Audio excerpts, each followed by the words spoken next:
èyí tí ń ṣẹlẹ̀ lọ́wọ́ yóò tọ́ka sí pé mùsùlùmí lẹ káàárọ̀ òjìrè kò ní nǹkan kan tó fi lè gbìjà ara rẹ̀, kò ní ìyẹn tá a lè lọ sábà, kò ní ìjókòó tá a lè fẹjọ́ sùn, kò ní àṣẹ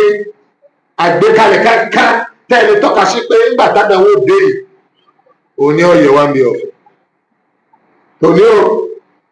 kò sí ìjókòó kankan tó ní respect náà lára. ọmọ haúsá nìkan ló níyì tọ́gbọ́ gbogbo tó bá yóò ṣẹlẹ̀ federal government yóò wo pé haúsá ọmọ lọ́dún kan náà kéré wọ́n ní àwọn nǹkan tó kó wọn jọ, ọba kó wọn jọ wọ́n gbà fọba ọba kan ṣoṣo, ẹ̀yin ọgbà fọba yín bì lọ́ba náà èyí tó wáyé kẹ́ ẹ̀ gbà fún kẹ́ ẹ̀ fi ṣe bẹ̀rẹ̀ láti lè ní authority Islam ọ̀tẹ̀ tẹ̀m̀bẹ̀lẹ̀kú wọ́n láàfà wọ́n ní jókòó àwọn aláàfà tẹ́ gbà fún wọ́n ní jókòó àwọn aláàfà gbà fún àwọn aláàfà bí ó kálukú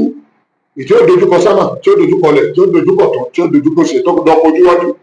ètí tàkìtì káàkiri àti ẹ̀ kò sí kàkà tó bára wọn pàdé kò sí kàkà tó jọra wọn. lẹ́yìn náà ni wọ́n ní Supreme Council for Islamic Affairs ní tó bá sọ federal government gbọ́dọ̀ consider rẹ̀ ó wá wúlò tó bá sọ̀rọ̀ ní north kò wúlò tó bá sọ̀rọ̀ ní south kí ló dé bá a ṣe sí jákujáku náà ni ibi tá a bá ti rí báyìí gbogbo ìyàrá ọjọ́ wa ń bẹ̀ kọ́lẹ̀ tí wọ́n sọ ẹ̀ tí mo túmọ̀ rẹ̀ ó tó ń bọ̀ kò tí ì dé tán ẹgbẹ́ jẹsẹ́gẹ́ yà tí ká bá sọ̀rọ̀ tó bá sọ̀rọ̀ gbogbo ìbéèrè ni ó mi ẹ̀sọ́ ẹni tí ó sọ̀rọ̀ lórúkọ Yorùbá Muslim tí ó mi ilẹ̀ Yorùbá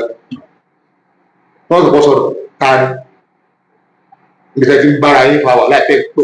pẹ́ gara yín ẹ lọ tún ń rò lásìkò fàdúrà.